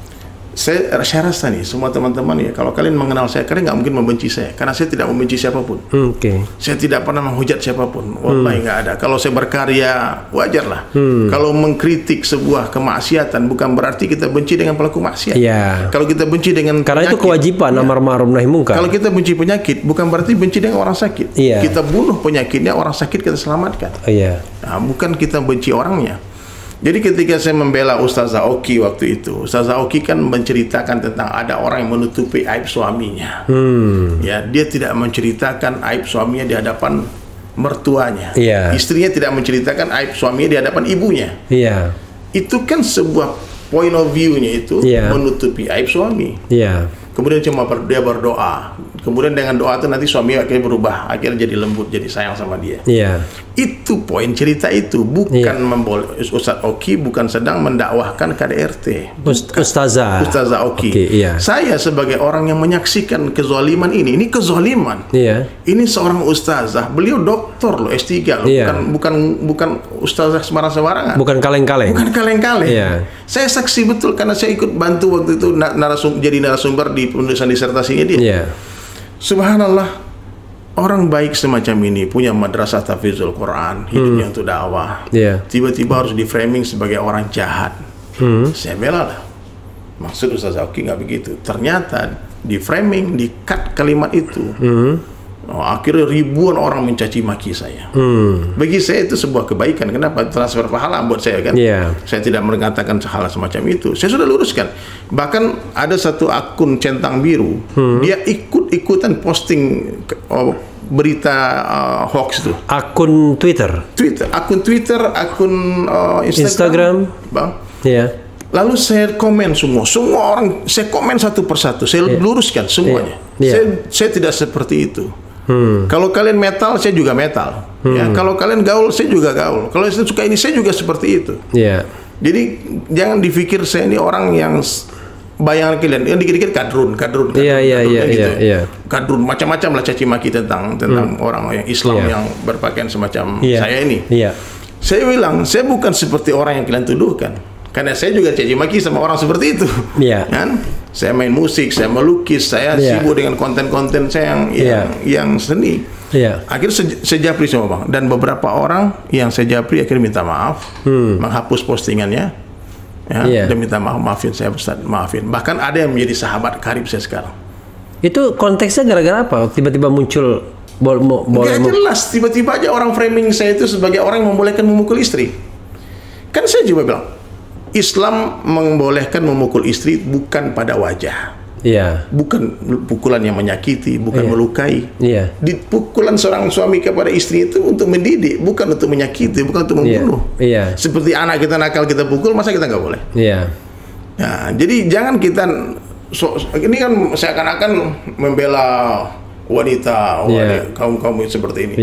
Kita siapa yang nggak cinta sama istri? Nah, jadi saya waktu itu di framing semacam itu, Bang, saya senyum aja. Cuma saya kasihan karena ada orang-orang hebat yang ikut komentar. Ada orang-orang yang menurut saya tuh dia bilang dia ngaku smart people, mengaku orang ini semua ikut komentar. Saya bilang tolong tunjukkan bagian mana Ustazah Oki yang mendakwahkan KDRT. Siapa yang bilang boleh mukul istri? Siapa bilang? Boleh memukul istri tanpa alasan dan menyakiti, melukai. Al-Quran yang mengatakan mukul itu maksudnya bukan memukul dengan pukulan tinju itu, pukulan yang mendidik, peringatan. Maka ada satu hadis tuh, Allah merahmati seorang ayah, orang tua yang menyiapkan rotan untuk mendidik anaknya, bukan untuk dicambuk anaknya, untuk menakut-nakuti saja. Nah, jadi ini framing jahat. Mungkin Bang Refli juga pernah digituin, mungkin semua orang yang ikut-ikutan bicara mengkritisi. Sederhana saja, banyak perkara-perkara yang nggak penting banget hari ini ya. Saya mengkritik pawang hujan. Ya. Bagi saya umat Islam jangan ikut-ikutan membela, membenarkan ritual itu, karena itu bukan ajaran agama kita. Kalau agama lain silakan, tafadhol lakum dinukum waliyadin. Saya mengatakan itu harus konteksnya begitu. Saya sebagai seorang muslim dai wajib amar ma'ruf nahi munkar di sana. Saya ingatkan la ilaha illallah, tapi saya caci maki. Maki banyak akun-akun yang nggak jelas, menghina saya, menghina keluarga saya. Saya bilang oke, fine, tidak ada masalah. Saya dakwah, mungkin itu resikonya. Rasulullah juga dicaci maki. Masalah-masalah nggak penting aja. Saya pelukis kaligrafi. Lalu saya mulai membuat sebuah konten mengkritisi logo halal yang baru. Saya tidak menghina Pak Menteri Agama. Saya menghormati dia sebagai seorang menteri, sebagai seorang yang lebih tua dari saya juga umurnya. Tapi reaksi pencintanya, followersnya, saya dicaci maki. Dibilang nggak punya adab, dia punya ini semua, soal alim ustad, sorban, bahkan dibilang di keset WC macam-macam. Saya bilang, ya Allah, kok ada orang jahat seperti ini ya? Saya kan cuma bicara baik-baik, lihatlah konten saya. Tidak ada satu narasi pun mencaci maki, tidak ada satu diksi pun menghina orang. Saya hanya berusaha menyampaikan kebenaran meskipun itu pahit. Karena guru saya ngasih tahu, kalau kamu takut di penjara, takut dibunuh, kau berhenti jadi dai. Gitu. Itu nasihat dari guru saya. Dan resiko menyampaikan kebenaran itu ya nyawa memang. Meskipun pedang di leher kita, sampaikan kebenaran. Dan itu berat, Bang. Kalau mau aman ya diam. Tapi ketika kesalahan, kebatilan nampak di depan mata kita, lalu kita mulai meluruskan dengan baik. Tidak. Anak betul-betul dengan hujah yang sangat di tengah-tengah, berusaha untuk seaman mungkin, tapi itu masih dihajar. Mana mungkin ya? Mana ada orang, bahkan ada yang bilang saya murtad kalau memang begitu. Ajaran Islam gitu, Bang. Jadi bagi saya bahaya kalau motong-motong ceramah, itu bahaya. Ada 4 karakter manusia, Bang. Seperti lebah, suka berjamaah di tempat yang indah-indah. Ini kalian catat ya. Seperti lebah, suka berjamaah di tempat yang indah-indah, memberi manfaat bagi umat. Yang kedua seperti lalat, suka berjamaah di tempat yang jorok-jorok, membawa mudarat bagi umat. Yang ketiga seperti anjing, suka berjamaah sendiri-sendiri kemana-mana. Yang keempat seperti babi. Babi ini tak pandai melihat kebaikan. Babi ini kalau melihat kebaikan, masuk ke taman bunga yang sangat indah. Saya kan tinggal di Bali, ada banyak orang ternak babi. Babi itu kalau dikasih makanan yang bagus, dia cari yang busuk. Kalau dia masuk ke taman bunga, ada bunga rose, bunga mawar, ada strawberry, dia nggak terkesan dengan semua keindahan. Yang dicari apa? Comberan. Ada orang yang dengar ceramah kita nih 2 jam nih, obrolan kita, dia mati-matian mencari kesalahannya di mana untuk diviralkan. Dan kemudian diviralkan, kemudian diajar. Ini karakter babi. Mending kalau diviralkan, mau dipindahkan. Nah, ini karakter seperti babi. Tak pandai melihat kebaikan. Nah, jadi kalau kita, Allah beri kita 2 mata, didengar baik-baik ya. Allah beri kita 2 mata. Satu mata selalu lihat kebaikan orang lain, satu mata melihat keburukan diri sendiri. Jangan dibola-balik. Itu ajaran dasar dalam Islam itu. Menganggap orang lain lebih baik dari kita. Tawadhu, letakkan diri di bawah rumput. Ini ajaran agama kita. Nah, jadi satu kalimat yang sering saya ucapkan ya, teman-teman, Bang Refli boleh ikuti juga kalimat ini. Teman-teman di rumah kalian tulis di kolom komentar kalian. Kalau ini jadi sifat, insya Allah kita semua jadi kekasih Allah. Sebaik-baik saya. Coba teman-teman tulis ya, sebaik-baik saya. Sebaik-baik saya. Lebih baik orang lain. Lebih baik orang lain. Seburuk-buruk orang lain. Seburuk-buruk orang lain. Lebih buruk saya. Lebih buruk saya. Ini kalimat sederhana, tapi kalau kita amalkan, Bang Refli lebih baik dari saya. Kenapa? Bang Refli ini hari lahirnya lebih dekat dengan hari lahir Rasulullah ketimbang saya. Maka wajib hukumnya saya menghormati Bang Refli karena kedekatan dengan Rasulullah. Kenapa? Januari? Ya kan umur udah 50-an kan. Saya baru 43. Saya udah berarti siapa yang duluan? Siapa yang lebih dekat tanggal lahirnya dengan tanggal lahir Nabi? Bang Refli. Bang Refli lebih dulu menyebut nama Allah dari saya. Pasti pahala Bang Refli lebih banyak daripada pahala saya. Tapi kalau saya melihat ada yang lebih muda dari kita, saya wajib mengatakan dia lebih baik dari saya. Kenapa? Saya lebih duluan bermaksiat daripada dia. Pasti dosa saya lebih banyak daripada dosa dia. Jadi cara memandang inilah yang hari ini hilang. Kita suka melihat keburukan orang lain. Kalau kita lihat keburukan orang, Bang Refli, kita benci sama dia. Kalau kita lihat kebaikan orang, kita sayang sama dia. Tapi Ustadz, ada satu hal, gimana kalau kita bicara tentang amar ma'ruf nahi mungkar terutama terhadap penguasa misalnya. Kan akhirnya kan kita harus mengungkapkan, kadang-kadang kan antara mengungkapkan keburukan dan kritik itu beda-beda beda-beda tipis kadang-kadang. Kan Bang Refli paling pandai main aman seperti itu. Yang dikritik bukan pribadi presiden, tapi kebijakan presiden. Yang dikritik bukan pribadi gubernur, tapi kebijakan. Kita tidak menghina fisiknya dia. Itu ciptaan Allah. Tapi keputusan yang merugikan umat harus kita luruskan. Apalagi Bang Refli ilmunya di sana, ahli hukum tata negara kan. Nah, saya di bagian seni lah. Kalau ada orang menurut saya bikin kaligrafi yang salah, wajib meluruskan. Menurut saya ini keliru. Bukan dengan kebencian. Balas dong dengan ilmu juga. Bukan begitu begini kan enak. Jadi kita ini bersaudara. Apalagi bulan Ramadan. Sekarang kebencian ada di mana-mana. Maka saya selalu katakan, ambil cinta di langit, tebar di bumi. Ambil cinta, tebar, karena kebencian sudah ada di mana-mana. Apa yang membenci? Saya dulu ya, Bang Refli ya, ketika konflik besar-besaran 212, saya sempat terjadi salah paham di kalangan teman-teman 212 terhadap saya.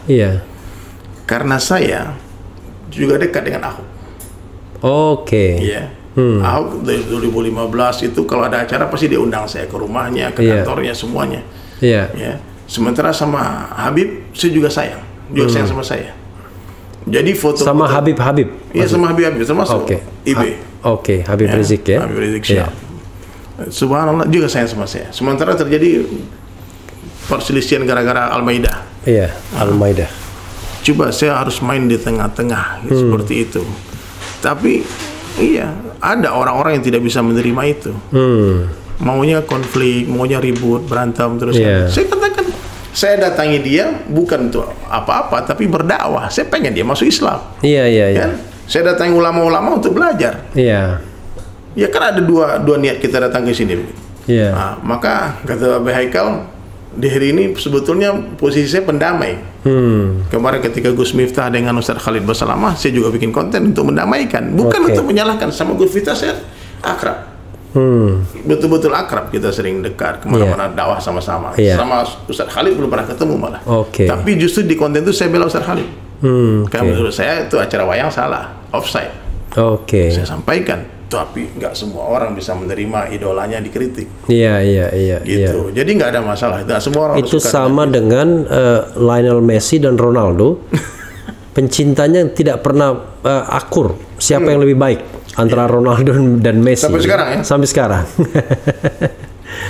Jadi gitu Bang Refli. Jadi di sosial media ini ya, kita sewaktu-waktu tiba-tiba bisa jadi dipuja-puji. Sewaktu-waktu kalau salah ngomong bisa dicaci maki. Seketika haters jadi lovers jadi haters. Nah, jadi ini memang dunia palsu ya. Dunia sosial media ini, kalau kita berdakwah hanya dengan cara ini, maka kita salah. Jadi kalau menurut saya nih Bang Refli, ini media saja, tapi dakwah dengan cara Nabi harus tetap dibuat.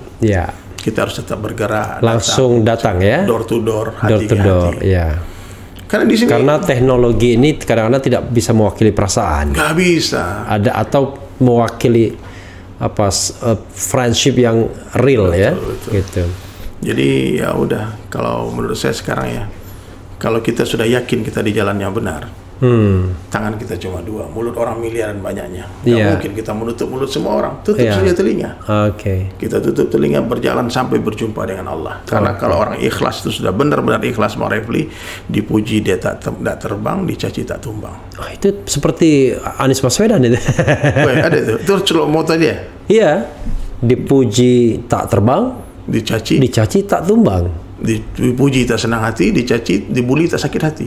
Itu enggak ada. Itu dari saya. Ada itu tambahannya ya kan? Saya malah baru tahu tuh. Jadi orang ikhlas itu dia tak terkesan dengan penilaian orang. Kalau hari ini kita masih terkesan dengan penilaian orang, berarti periksa hati kita. Apalagi bermain media sosial ini kan, orang gampang sekali memaki kita ya. Betul, kita kenal enggak salah juga enggak, tiba-tiba dia memaki kita. Tapi kalau saya kadang-kadang untuk melatih mental, kalau saya belum berani menyebut melatih iman, melatih mental, ya saya sengaja bacain saja orang ngeritik-kritik itu. Dibaca aja ya. Kadang-kadang saya bacain, makanya ada rubrik saya, judulnya Refli Harun Provokator, Refli Harun Goblok dan Tolol, ya kan? Refli Harun Pecatan dan Sakit Hati. Karena ada juga haters Bang Refli. Banyak. Seganteng ini masih ada repot. Nah itulah. Tapi itu fitnah itu. Karena cuma dua orang yang bilang saya ganteng, anak saya dan istri saya. Ya Rabbi, hidayah umat ya Allah, hidayah umat ya Allah. Jadi sekarang ya, semoga orang-orang yang bekerjanya seperti itu. Ada orang kerjanya memang didesain seperti itu. Ada yang menulis begini, sudah menulis, jadi Sumaya, namanya Sumaya, sebaik-baik saya lebih baik orang lain, seburuk-buruk orang lain lebih buruk saya. Ustadz Dery Sulaiman. Betul. Coba ditulis itu. Ditulis di sini sudah. Udah di kolom komentar. Iya, di kolom komentar. Sebaik-baiknya orang adalah pemimpin yang adil, seburuk-buruknya adalah penguasa yang zalim, pembohong. Tapi ditambah pelanggar. Pecinta ulama nih siapa nih pecinta ulama? Kadrun terus dari tadi. Jadi kita kadang-kadang ini juga Ustadz, kadang-kadang robot juga ini kalau sudah banyak itu kita harus melihatnya ya kan. Karena itu kalau jangankan saya nih, Deddy Kobuzer mengkritik tukang pawang hujan, dicaci maki kadrun semua orang. Sebenarnya dia bingung juga tuh. Aku dia menjadi kadrun nih.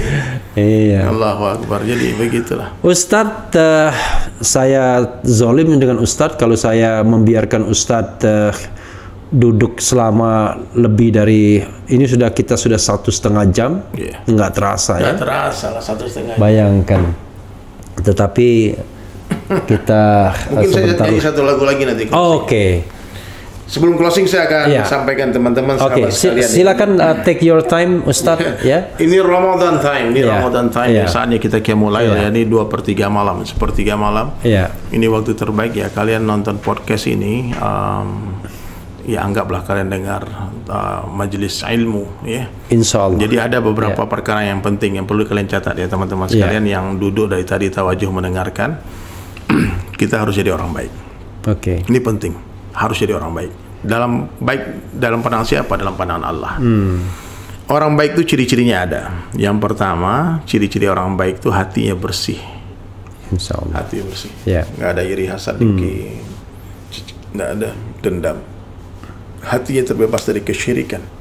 Orang baik dalam pandangan Allah tidak takut kepada siapapun kecuali kepada Allah, tidak meminta kepada siapapun kecuali kepada Allah, dan tidak berharap kepada siapapun kecuali kepada Allah. Itu yang pertama. Yang kedua, orang baik dalam pandangan Allah Ta'ala itu ciri-cirinya kehidupannya, kalau dia muslim ya jelas ya, kehidupannya dia berusaha meniru Rasulullah SAW sesuai dengan sunnah Nabi, semampunya, bukan semaunya, semampunya. Yang ketiga, orang baik dalam pandangan Allah salatnya berjamaah di awal waktu dan di tempat azan dikumandangkan, ya, khusyuk salatnya. Yang keempat, ciri-ciri orang baik dalam pandangan Allah itu dia haus akan ilmu. Kayak Bang Refli, Masya Allah, udah kayak gini pangkatnya, pengalamannya, tapi masih belajar, masih mau mendengar saya yang nggak ada DR. Orang sering tanya sama dari Sulaiman tuh ada LCMA nggak tuh? Saya bilang ada. LC itu langsung ceramah. Langsung ceramah. Kalau MA itu motivator akhirat. Motivator akhirat. Terserah lah, itu kan gelar orang yang kebagi-bagi juga. Jadi masih mau belajar tuh. Tapi saya nggak pernah nulis gelar. Nggak pernah. Jadi biasanya orang sendiri yang gelar. Kalau saya selalu nulis nama saja. Refli Harun. Tapi DR, SH, MH, LL, M. Iya, itu karena orang searching di internet gitu-gitu. Subhanallah, subhanallah. Gitu. Jadi ilmu itu ternyata Bang Refli seperti air. Dia hanya mengalir ke tempat yang lebih rendah. Orang tinggi hati tak bertambah ilmu. Iya. Kemudian kata Buya Hamka, ajib nih, semakin luas ilmu seseorang, semakin sedikit dia menyalahkan orang. Jadi orang kalau tinggi ilmunya, dia mudah menerima perbedaan. Nah, itu yang berikutnya. Ciri-ciri orang baik berikutnya dia tawadu. Tawadu yang tadi itu, sebaik-baik saya lebih baik orang lain, seburuk-buruk orang lain lebih buruk saya. Dia letakkan diri dia berumput, dia hinakan dirinya sehina-hinanya sampai tak ada lagi orang yang berani menghina dia. Malu orang menghina dia. Karena nggak apa-apa. Kalau orang hina kita, memang saya mungkin lebih hina dari itu. Itu baru sedikit kesalahan saya yang kamu tahu, yang kamu nggak tahu masih banyak lagi. Kemudian berikutnya ciri orang baik, dia suka meluruskan niatnya, Bang. Tasihun ya. Sebelum beramal, sedang beramal, setelah beramal istighfar. Habis kita bikin majelis ini kita istighfar. Jangan-jangan majelis kita ini mudarat. Jangan-jangan majelis kita ini salah, gitu loh. Kita istighfar ya Allah. Jangan sampai orang yang mendengar majelis ini jadi orang jahat. Jangan sampai dia mengambil keburukan dari majelis kita. Kemudian yang terakhir, ciri-ciri orang baik dalam pandangan Allah, dia yakin dunia sementara. Dia yakin dunia bukan tempat tinggal, tapi dunia adalah tempat meninggal. Dunia adalah tempat yang akan kita tinggalkan. Sekarang kita di atas tanah, tak lama lagi tanah di atas kita. Sekarang dunia nyata, akhirat cerita. Setelah mati, akhirat nyata, dunia tinggal cerita. Yakin betul dia. Nah, maka orang baik itu dia bersegera taubat, karena ajal tak menunggu kita bertaubat. Kita harus bertaubat menunggu ajal itu datang. Sahabat sekalian, di Ramadan ini mudah-mudahan kalian menjadi insan yang bertakwa semua. Saya juga, Bang Refli juga, ya, kita tambah baik terus. Insyaallah, ya kita letakkan diri di bawah serendah-rendahnya. Salahkan diri kita secara salah-salah sehingga nggak ada orang lagi menyalahkan kita. Hari ini kan mudah menyalahkan orang. Yang paling susah tuh, Bang Refli, menyalahkan diri sendiri. Kalau menyalahkan orang lain, anak kecil juga bisa kan. Nah, jadi terserah teman-teman yang suka, yang tidak suka, yang benci, itu nggak penting bagi kita. Yang penting Allah sayang. Ya, karena apa artinya, Bang Refli, satu dunia menyanjung kita, memuji kita orang baik, tapi Allah katakan tidak. Apa artinya sanjungan itu semua? Ya, nggak apa-apa semua orang membenci, tapi Allah sayang. Itu point of view-nya kehidupan kita, mencari perhatian Allah. Karena nggak lama lagi kita tinggalkan dunia, pasti. Silakan Ustadz, closing statement buat sobat era sekalian, dan juga tentu buat pencinta Ustadz Dery, termasuk juga pembenci Ustadz Dery. Siapa tahu dengan menyaksikan ini malah pembenci menjadi pencinta, ya kan? Tapi pencinta Allah yang tapi sebetulnya haters itu adalah lovers yang tersembunyi. Nah, seperti karena kalau orang benci kita beneran, dia nggak mau komen, nggak mau lihat, nggak mau nonton konten kita, dan nggak peduli dia. Nggak peduli, I don't care. Ya. Jadi karena di YouTube nih algoritmanya like dengan dislike itu sama bayarnya. Sama bayarnya. AdSense-nya sama. Allahu Akbar. Jadi mudah-mudahan semua Allah beri hidayah ya. Saya doakan semua yang menonton Allah jadikan raja dan ratu di surga. Amin ya, bahagia dunia akhirat, berkah rezekinya. Anak jadi anak yang soleh-soleh, alim-alimah, dai-dai, hafiz-hafizah, rezeki berkah berlimpah, diberi kesehatan. Yang berhutang Allah lunaskan hutangnya, yang sempit Allah lapangkan hidupnya. Amin. Amin. Ini kalau nggak kita close sampai subuh nggak selesai. Jadi sobat era sekalian ya, kalau tidak kita close sampai subuh tidak selesai. Tapi saya yakin sebelum subuh pasti kita akan selesai.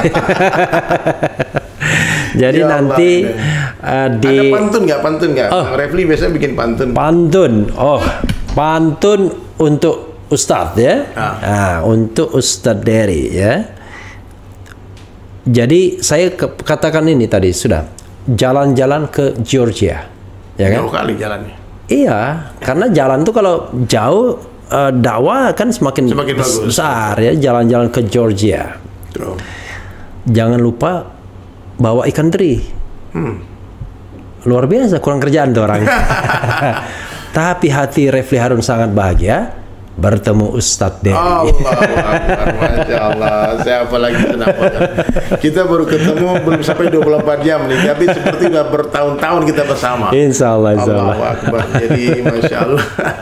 Jangan lupa di like ya, di subscribe channel YouTube saya juga. Ya. Sulaiman dan Sahabat. Jadi Dery Sulaiman dan Sahabat. N Sahabat. Oh, N ya. Jadi Dery Sulaiman N Sahabat, juga ikuti Instagram Dery Sulaiman. Yeah. Mudah-mudahan hari ini, malam ini, pagi ini, menjelang subuh ini ya, kita mendapatkan manfaat yang sebesar-besarnya karena podcast ini. Dan sobat yang sekalian, saya tidak akan mengganggu sobat lebih lama karena saya yakin sobat ingin sahur. Wassalamualaikum warahmatullahi wabarakatuh. Silakan. Sekurus-kurusnya ikan pasti ada dagingnya, segemuk-gemuknya ikan pasti ada tulangnya. Ambil dagingnya, buang tulangnya, ambil yang baik, buang yang buruk, ambil yang jernih, buang yang keruh. Keren. Cadas. Waalaikumsalam warahmatullahi wabarakatuh.